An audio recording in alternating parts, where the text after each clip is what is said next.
Welcome, Michael. Good morning. Thank you so much for joining me today.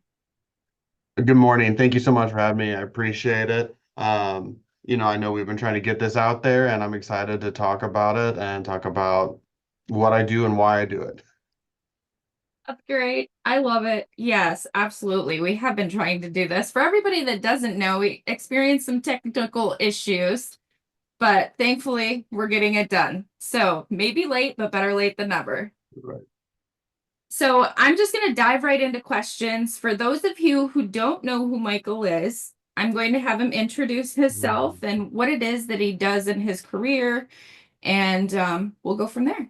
So would you Perfect. mind to share with that? Yeah, again, guys, my name is Michael Forbes. I have a lot of hats that I wear. I'm the owner of Ronin Synergy, which is a consulting company that helps businesses, both small businesses, startups, large corporations, but I also help individuals.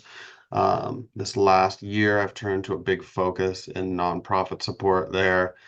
I also work as the corporate director of WTI, which is a technical school here in Wichita, where I actually help students find work out in the field where they specialize from our graduate programs. And then I also work with LLS, which is the Leukemia Lymphoma Society. I help them in funding and fundraising for charities, specifically the 2025 Visionary Campaign. And I'm also the marketing advisor for Games for Love, which is another nonprofit that works for distraction therapy for children in hospitals across the world. Impressive how much you handle, I tell you. So, I came across Michael's profile actually on LinkedIn, and what caught my attention about what he's doing is when he's helping individuals to find work, he's highlighting them and their skills in a very unique and different way. Um, and I love it.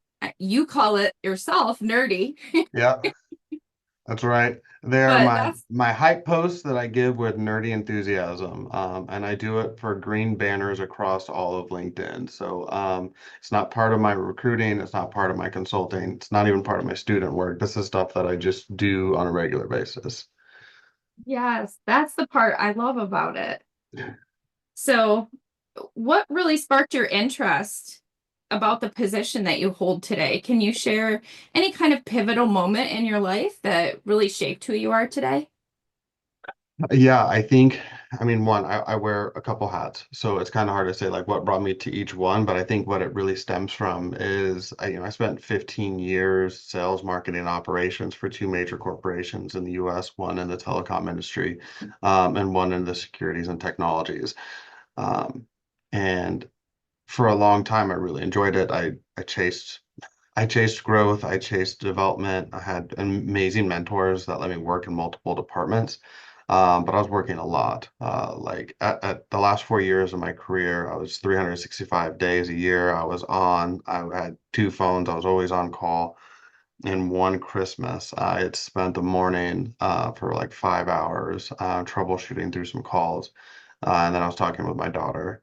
And she was talking to me about like, why do I do what do I do?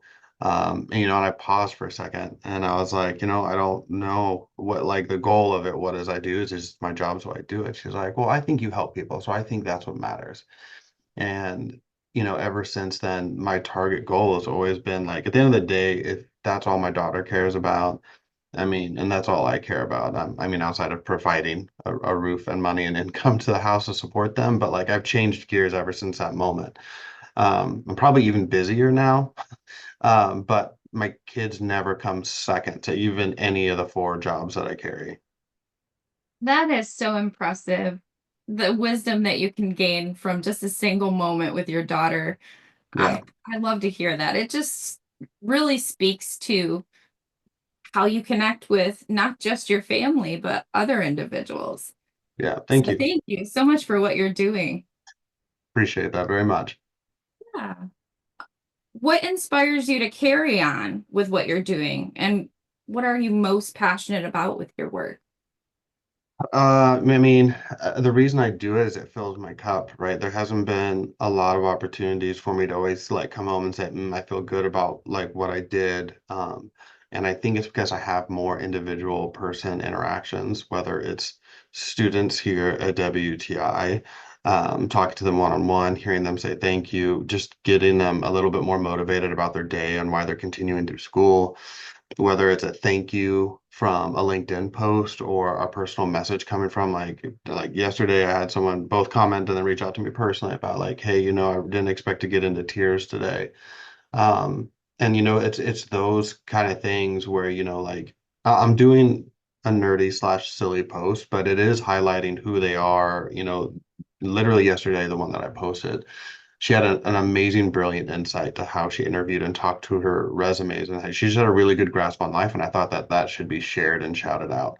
And then, of course, I did a riff off of The Little Mermaid. So, because that's what I do, I find a random inspiration from something cartoony or nerdy and make a spin on it. But like it meant so much to her. And when that happens, it's great. One person, right? I tell that to everyone, like I ask for everything, I take anything, and I try to help everyone, but if I only help one, I've made a difference, right? And I think you can say that about any part of your life. You can live an entire life, and if you feel like you've done nothing, but you helped one person, that's one whole entire life, and life has meaning, like has an immense amount of value. So if you can help more than just yourself, you've done something. Absolutely. And at the moment you're going to remember forever. Right. That's great. Was there anything that you wanted to mention that kind of keeps you inspired to carry on, to continue? I mean, the thing that really inspires me is it's my kids. I want them to understand the value of what you do in each day. I think that's why I carry on. There's so many different things that make me want to Right. continue doing it, but most of it's rooted in being genuine, and it fills my cup. It makes me happy. It makes my kids proud, right? It helps other people. I do it because it helps. There we go. Perfect. Because you did say, at the beginning, it fills your cup. It hmm inspires you to keep going. What do you see as the most significant trends or developments in your field right now? Is there anything making a big impact? Oh man, like so there's so many, and we've talked about this a couple of times even off of this. I think technology is changing everything, some in great, amazing ways, some in difficult ways. If you look at consulting in the job market and just hiring people and trying to help build staff, like everyone's recruiting differently. Everyone's trying to look for work differently. AI is taking over a lot of different types of jobs, whether it's content writing, designing, graphic design, right? Like it's impacting that. Some of it's beautifully crazy cool, but also in the same time, I think it takes away from individual creativity at times. And there's a lot of creative people that aren't able to express and do what they're actually super amazing. But I think we'll eventually figure it out, and it's because it's so new. And I think once we Right. figure out how to leverage it for us instead of against us, I think we'll find some amazing tools and we'll get the job market back to, people not being laid off or looking for work for 6 months to a year. Right. And I actually look at that in a very similar way. I don't see AI specifically replacing certain positions so much more as just elevating those positions, Right. right? Because you're going to be able to use AI to improve your processes overall. Correct. Is it good for human connection? No, that's No, why it's AI. I hope companies don't use it for that, right. for I the agree. customer experience question answering. We'll see. Skynet, maybe it was all true in Terminator. Maybe it will eventually come true. Let's not. Can you share a specific project that you're working on right now that you would like to share with us or an accomplishment? Project wise, it's so hard. Like two that are like LLS, the Visionary Campaign of the Year, is super important to me right now. It's one of the first times in 30 years that I've leveraged my story, going through leukemia from, when I was 10 to 19, now in my 40s. Like it's something I never thought I would use to share and help. And now I am. It's super important to me. We don't start until March, but there's so much planning going into it behind grabbing sponsorships, getting events planned, working with the city. We have really ambitious goals for it, but how I've learned to really speak to it has been pretty valuable to me, and eye-opening to the people I speak to. You know, my team's goal may only actually just provide maybe just 1 to 2 sessions of therapy for someone that's going through leukemia right now. So like And my goal is $200,000. So like if people really think about that, like when I'm out there fundraising, asking for money, people are like, oh, that's a lot of money. And I'm like, that money helped one family. So if it was hard for me to get that through 100 people, think about how hard that is for one. So that's my passion right now outside of everything else. But like that one's my big pet project because it's so much to take on right now. And I've got an amazing group of people that are going to help me. So that's probably the one I'm most proud of, and it hasn't even finished yet. Right. Really need some heavy hitters, Yes. some really So big businesses that are willing to donate and step up. yeah, so if anyone sees this, please reach out. I'll be more than glad to accept your money for this. Yeah. Is there any other kind of donations that they can make that will still benefit, even if it's not money for those that can't Oh, afford to? yeah, totally. Like, yeah, so like I joke around, money's super important, but like anything and everything you give is super valuable. It could be time, it could be things to donate for silent auctions, it could be tickets, services, gift baskets. And what most people don't understand, like not only are these just great things for us to silent auction that people will definitely overpay for, but at the same time, they're great for marketing. Like if you want to get your business aware and spread out, like get involved, even if it's not my campaign, even if it's any charity going on in there, like think about putting your stuff out for nonprofits, for silent auctions, for major events, because all it does is bring a bigger light to your products and services. And most likely it's going to have someone who's never used you or heard of you. And that's all it takes is one time to deliver an exceptional process. And now they know that you have a heart for nonprofits and charity and something that means something to them. So there's plenty of ways to give, and it's not just to me. So like it's like one, it's not even to me, it's just LLS, but it's not just my campaign. There's gonna be 13 of us, and this is across the whole US. Like people got to imagine that in 2025, March 17th, every major city in the US that has an LLS chapter is going to have this running. So if I'm not your best friend or someone you know, then check out someone local in your city and help them. That's great information to have. I'm going to put that on my calendar too. We can do a little reminder post when it's closer to the date too. Perfect. Can you discuss a common misconception that you'd like to clear up today, just surrounding everything that you do? Yeah, I don't look like the guy that most people would probably think behind nonprofits and charity work. I know you really can't tell with my nice polo on, but I am a pretty heavily tattooed guy and a super nerd at the same time. Like my whole arm right here is nothing but Marvel. But like, yeah, like people don't usually think about when they see me. And if people knew me from my past, like I wasn't, I would not say I was your A student or great kid in general, but you learn from your mistakes in your life through that. So I think, don't judge a book by its cover and don't judge everyone by the steps they took in their past because life has a way of teaching you the lesson that makes you the person you are. Such a great point. And I think that employers need to keep that in mind as well when they're hiring their employees. Just because they stumbled in an interview because they were super nervous doesn't mean they're not capable. Maybe give them another shot, Yeah, especially I if agree. you hold second and third interviews through your process. Yes. What's your biggest gripe in the industry today? Oh man, I want to focus it on staffing specifically since I work with students, but also all the hype posts I get because I talk to so many people looking for work. Like I get we have created so many processes to make follow-up easier as companies. But these ghosting emails about, hey, thank you for applying to such and such position, like it's the same email you send out to everyone. We're not talking to everyone. And I know we can't because sometimes we have hundreds of applicants that come in, but we've got to get better at it. We have leveraged technology so much that we're not giving people the time of day for interviews. A lot of great people and talent are missing interviews. And, I learned that here at WTI, like it is so much easier for me to find a person to talk to get one of our students hired than it is to tell them to apply for a job. But like sometimes getting through a gatekeeper to find a decision maker and be Right. like, hey, like I've got a student for you that just finished a program specifically for what you want.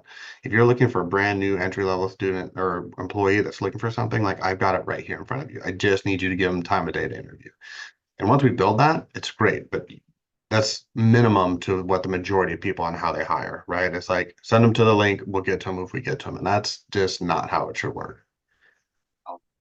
Um, or I got the position that I'm in now. I was in a similar situation to where literally I put in 256 resumes, applications before I actually got a response that said, would you like to interview? And that's just for the interview. Yeah. Or if it wasn't that, I did get a few that said, I'm sorry, you're not the candidate that we're looking for right now. But you could tell it was a template that they sent to everybody that they either didn't get to look at their application for Right. or had genuinely decided they weren't a good fit. Right. So I think that that needs to change a little bit. Can't companies or businesses even create a template that says, thank you so much for applying. We really appreciate your time and considering working for our company. We haven't had the opportunity to get to your resume yet. We may not. We have several candidates. If you Yeah. even got an email that said that, it would at least explain a little bit about the process and how many people they had apply. So you know and have peace of mind that maybe they just didn't get to it. And that's the reason I didn't get the job. So I Right. know then that I can keep trying. Yeah, I agree. I would love to see it. I saw someone post today that they got an email and the template was so not even reviewed. It had an insert job title here still on the template when they received it. So it was like, hey, sorry, so and so, you not get insert job title here. I was like, oh my Wow. gosh, like come on, people, like put some effort in. Yeah, that's a pretty bad one. Yeah, yeah, Example. yeah. Who's the biggest influence on you in your work? I probably have three people on the top of mind that are going to be the most. Like one of my first bosses that kind of taught me, a lot about just life, doing the hard work, doing the dirty work is Walker Russell. He was my boss, and he's now the general manager to a GM dealership here, for all the GM dealerships here, actually. But man, he taught me not only like how to work hard, how to have fun at work, but how to be a family man and how much family is important. Like, there's nothing more important to him than his wife and kids. And I saw how much joy and happiness it brought into his life. And I've always kind of wanted to implement that into my life and be like that. And then corporately, I had an amazing mentor named Jamie Hangy from ADT. She was their CMO and COO. She had held a lot of executive titles while she was there, but like she is just an amazing leader that leads with heart. She cares about every single member on her team. She's also insanely brilliant and way too many things that it doesn't seem human, but she's always cared about people. I mean, she was the first person that helped donate into my daughter's college fund when she was born. Like she just cares about the success of others. And then there's my wife. Like my wife is truly remarkable. Like I inspire to have as much drive and ambition as she does, as much as I say I do. This woman has 4 degrees, including her master's in nursing education. She's only worked 2 jobs in her life. She worked at her job that got her through college, and right out of college, she started at the hospital she always wanted to work at, and now she's there leading that hospital as an assistant chief nursing officer. Like she's been there for 13 years. It's amazing how much she has accomplished and how she still puts up with me and she's still a mother to our children.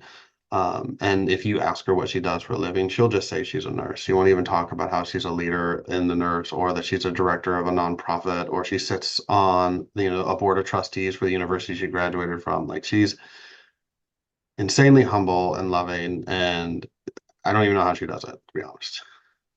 It sounds like you won the lottery. Honestly, she Sure sounds like did. an incredible woman. Yeah. How do you handle challenges or setbacks? Is there any specific strategy that you use or any tools? Yeah, it's sitting back and thinking on it. Like, I'm not going to say I'm a super meditator, but I'm going to tell you when like I sit and see through super obstacles, I have to take a minute. I sit back, I zone out to music. Music's my best friend. And I listen to a lot of weird music. And I don't want to say weird, I just listen to everything from country to electronic to dubstep to rap to old school rap to classic rock, right? Death metal. Like I'll listen to anything depending on what my mood is. But I have to zone out and I have to just ponder through it and just start thinking about all the impacts to it. Like it's like looking at a puzzle that you just dumped out of a box. And sometimes it can seem intimidating. And then you just got to zone in on it and like start flipping each puzzle piece over to where the picture is at least there and then start to assemble. And that's kind of how I look at challenges. Oh, that's great. Like a puzzle piece or a challenge. Yeah. So, what is something that you wish you would have known 10 years ago Is there anything you think that would have kind of helped you to get through those challenges if they would have known it 10 years ago? Oh man. Focus and importance are huge, but I would really say like chasing titles and money is beyond overrated. You should chase your passions and purpose and hope, and if you do them long enough, they'll turn into titles and money. But if you lead with those, I think you can become so unfulfilled. And I think I learned that, the hard way, but I think I'm refinding that now when leading with passion and purpose. I've gotten much more opportunities. So when you say you learned that the hard way, was there a previous position that you had you just didn't enjoy or it just wasn't for you? Yeah, like when I say that, like I had great mentors in my company, I did, but at the same time, like I chased it the wrong way. The company that I was at for 11 years, I worked hard and all my goals were, and I still have a yellow piece of paper in my home office that says like I'm going to accomplish these things. And the top of that list was like, I'm going to be here, then I'm going to be a suit, then I'm going to be a manager, then I'm going to be a director, and then I'm going to be a senior director, then I'm going to be a VP. And I checked all of those off until the last one. And then I got so frustrated because that's all I wanted. But then I got myself into positions that like I wasn't there to enjoy them. I took them because of the titles and the money that they provided. And then I broke my paths forward because I kind of just stalemated myself into a position of like, why would I even chase it? I'm not happy. And that's what led to my conversation with my daughter and like started me rethinking about it. So like I wouldn't say I didn't enjoy it because I never want anyone to think that you should not enjoy a job, even if they're bad, even if you have bad moments, even if you feel like you and the leadership don't get along in those jobs. Like it's up to you what you learn and take away from a job and you can decide what to do with that, and it's either going to be I'm going to learn and grow or I'm going to sit and wallow. And I sat and wallowed for a little bit, and then I regrouped, and then I learned and I grew from it. That's great. And yeah, that's a really great point that you should lead with passion and purpose and what you really love to do, not just money. So I hope that our younger listeners today can really take and hone that. Yeah. What's the most unusual or interesting job you've ever had? Is there anything unusual? I don't want to say completely unusual, but like when I worked in the car dealership and I started off, I was at a lube tech and basically kind of like a mutt of all things, right? Like I did whatever I needed to do at the shop. But I mean, I did some of the grossest jobs from working underneath cars, clearing out oil tanks, gutting out all the gunk into the grills, like destroying and tires and taking out trash, like all of those things, like were parts of what I had to get done. So Your wife really loved how much you smelled when you came home. Oh, I would love to ask some kind of different and more entertaining questions. So, what is the strangest food combination that you genuinely enjoy others might find odd? yeah, it's weird. I don't know if anyone does it. I'm pretty sure no one does, but I put sour cream and onion chips on pizza, whether that's hot fresh pizza or cold pizza. I don't like I started it when I was young. I started it when I used to watch Ninja Turtles all the time, and maybe they did it. I couldn't find any reference to prove this, but I do it. I've always done it. I enjoy it. It's crunchy, it adds flavor. It's weird, and I can't stop myself. Think it would be too bad. I think it adds more texture than it does flavor. Because if you think of people that dip their pizza in ranch, maybe it wouldn't be so bad then. Because sour cream is similar to ranch in some Yeah, ways. people just, you can't ask for a side of sour cream and onion chip with pizza when you order it, so that becomes a No. problem. But I wonder what a restaurant would do if you asked them to add them. I'll find out and I will let you know. So what's the funniest joke you know? Okay, I've talked to you about this. I'm horrible at this, but here's the good news: is I actually have locked in on it, and I'm not even going to give one of my jokes. I'm going to give one of my eldest daughter's jokes. It's her signature joke. She loves it more than anything. So, what do you call a crab that doesn't go to school? No, I give up. Crabsent. Yeah. Goodness. I have never seen this joke anywhere. She wrote it herself and she challenged me to find it, and I have not seen it, but it's her joke. She loves it very much and is the first joke she tells everyone. She's been doing this joke since she was 7, so for like the last 2 years. Like it is like nonstop that this is going to just slay on stage one day for her. But for her, I have now shared it all with you. Yeah, absolutely. I would love her to just come on and share it. What's the most absurd piece of advice you've ever received? And did you actually follow that advice? Yeah, the worst advice, I don't know if it's worse or absurd, but it was the worst for me because it demotivated me for a minute. But I was going for a promotion when I was in sale to a newer manager that just came in from outside the industry. And he told me that I couldn't become a leader of a team that I was on because I was too close to them. And even in the midst of it, I knew I don't have my facial expressions well, so I'm pretty sure it wasn't that great in the middle of the interview, but I knew I couldn't even understand what he was saying. It just made no sense to me. Like I'm too close to the people I'm leading.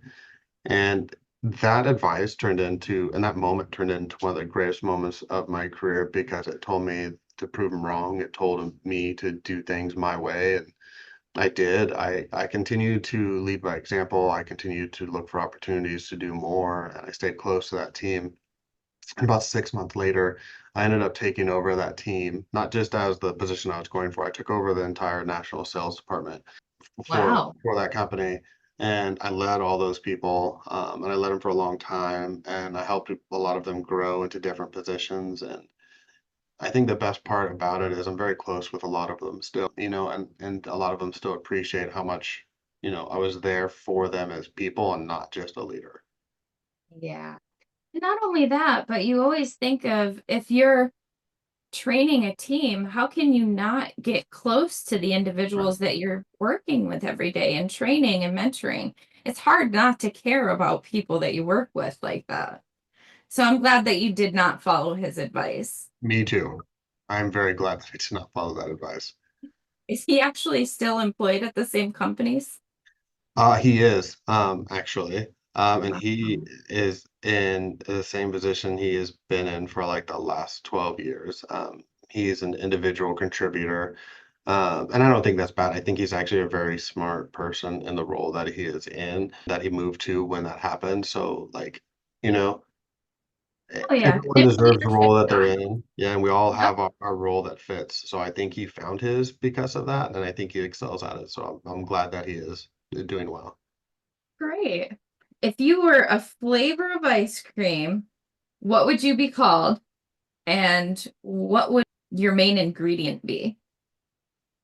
Man, and I'm just gonna go with my classic favorite. I think I'm gonna just be orange dreamsicle. I think dreamsicle is the right solution. I think it's a little bit of sweet, it's a little bit of sour. I think it's got a mixture of everything. It looks cool. It's got fun designs like my tattoos, and it's a classic that never gets old.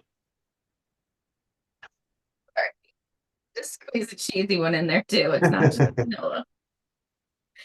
Um, if you could create a holiday, what would your holiday be? And how would people celebrate it?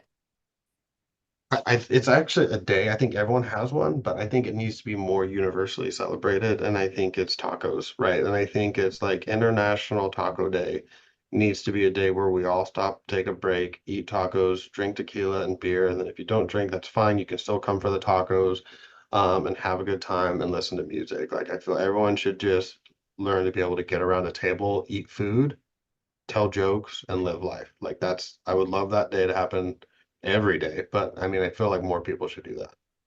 Yeah, I agree with you. It'd be almost like a Thanksgiving, but Yeah, smaller and because like more summery, more warm yeah, weather. a feet. Yeah, Pictured warm weather. Got it. So it'll be in June. We'll make a Taco Tuesday. yeah, love it. What is the key takeaway for our listeners who've tuned in for this show today? Yeah, I mean, this is the advice that I'll always give every single person that I interact with. Like, be genuine. Be genuine in everything that you do, whether it's personally, whether it's professionally, any interaction that you have with someone, if you're helping them, be genuine. It's apparent, they can sense it, they can feel it. And when you give genuine care, you'll get a genuine response and people will remember that. And I think you'll get more out of it and so will they. Yes. Listen to Michael. He knows what he's talking about there. Sometimes. So, what is the best way for our listeners to actually reach out to you if they have any questions?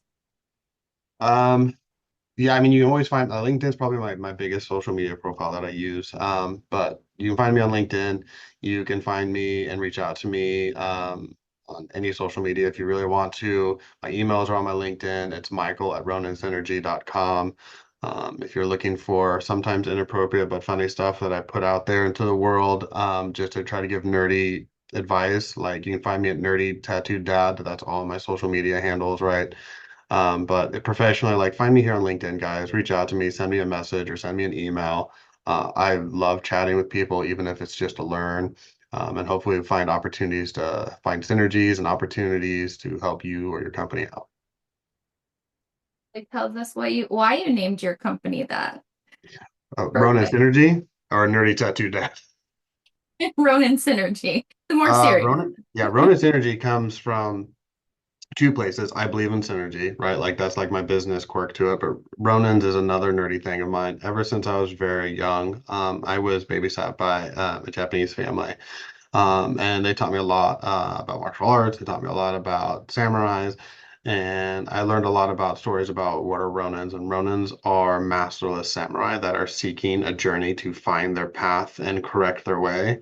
So I believe that we are all on our path, sometimes just trying to refine ourselves, whether it's finding the right master, the right company, the right passion, the right purpose. And I want to find people on that path in life and the synergies that'll make them find their way. That is, wow. I love how in-depth that meaning is for you. Yeah. It's not a lot of people actually name a company with that much of a meaning behind it. Not everybody does, honestly. They just look at something that they can creatively throw out there that sounds good. Yeah, I got real lucky. Things that I loved sounded good together. Now, I'm not going to lie to you. I probably looked at like 5,000 different ways to use the word Ronin into there and then found one that was not taken, was also insanely hard. But yeah, it came together really well, and I love telling the story. Anything nerdy I can share, I'll share. That's great. So is there a project, event, or initiative that you'd like to share or promote today? I feel like I've promoted a lot about the 2025 Visionary. Yeah. I'm going to hammer that one home again, like March next year, 2025, Leukemia and Lymphoma Society Visionaries. It's not just mine, it's across the entire US. Find a chapter, like go to their website. It's easy to find someone that you can support, work with, or donate to. And then any of those gamers out there that are watching, like Games for Love, people like go check out their stuff. There's plenty of opportunities to volunteer, to help. If you're in the development space, there's plenty of cool ways to get your games involved in our platforms. If you're a major company in brand and IP, there's plenty of ways for us to be able to partner with you, give you some extensive, really cool marketing opportunities behind games that we're developing. And every dollar that you give gives back a dollar to a kid in the hospital. So like you don't find a lot of nonprofits that can do that. Like dollar for dollar, every dollar matters. And we've got a 5-star rating into our charity. So like check us out, give back, and like if you've got the opportunity to do something for others, go do it. Great advice. I'm actually going to post everything that Michael has shared with us today. All of the links will be in the comments section on YouTube, and I'm also going to share it on LinkedIn when I post the video there as well. So look out for it. It'll be there. Is there anybody that you would recommend following on social media? Yes. So I'm going to give you two sides of my personality. Okay. Okay. So I suggest everyone should go take a look at Jay Shetty. I think he not only does like great interviews with famous people that give you insights of people you would never get that in depth with, but also read his books and his life of being a monk, right? Like there's some brilliant understandings there.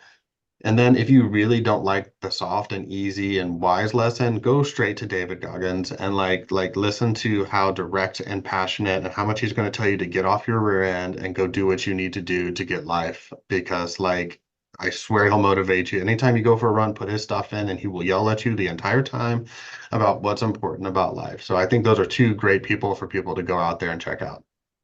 Absolutely. Actually, when we're done with this, please share those names with me again so Okay, that I can post it with the post. I will. Um, what advice would you give somebody who is aspiring to follow a similar path in their career or, you know, Hmm. similar? Um, Embrace chaos. Um, Learn to be always busy.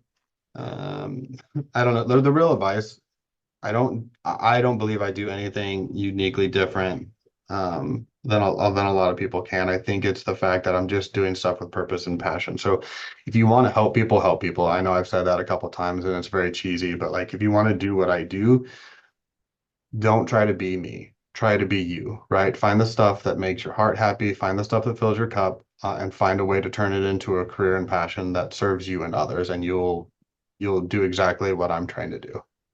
Absolutely. And Michael actually shared with me yesterday a pointer, which was if you genuinely love what you do, you're going to find the time to fit it in. Right. And so keep that in mind also. Yeah. Thank you. Yeah, you're welcome. What's been the most rewarding aspect of your journey so far, personally or professionally, either? You know, and deep down, the most grateful and rewarding thing that's ever happened in my life is marrying my wife and having my kids. They keep me rooted into everything. They tell me why I'm doing what I'm doing is important, and that's truly probably the heart and root of it. And then any and every thank you that I get for helping people, like those are the things that matter. Those are the things that, they're why I do what I do, and they keep me going. Measure impact. Thanks. Yeah, thank you so much for being here today. Is there anybody that you'd like to shout out before we end our interview? Oh man, I feel like this is how you get the hook at the end of an award ceremony and you like start going like, hey, thank God, thank, Bob, Sally, Jim. Like thank everyone at LLS, the Leukemia and Lymphoma Society, and the leadership here in the Kansas chapter. They're absolutely amazing. Jess, Tori, oh my gosh, Kylie, Alan, Ben. There's way too many to think of, thank my wife, my kids. Thank you very much for giving me this opportunity to break my podcast seal, and hopefully, I didn't ramble too much for you and the audience. No, it was great. I absolutely love what you had to share with us today. So thank you so much for being here. Absolutely. So, yeah, I guess that's it for today, guys. Again, I'm just going to go ahead and share all of the links and information that Michael has shared with us today. That'll be in LinkedIn and YouTube. Don't forget to like, subscribe, share, hit the notification bell. That way you'll be updated anytime we post videos like this. So, thank you everybody for listening. Bye for now. Thanks, everybody.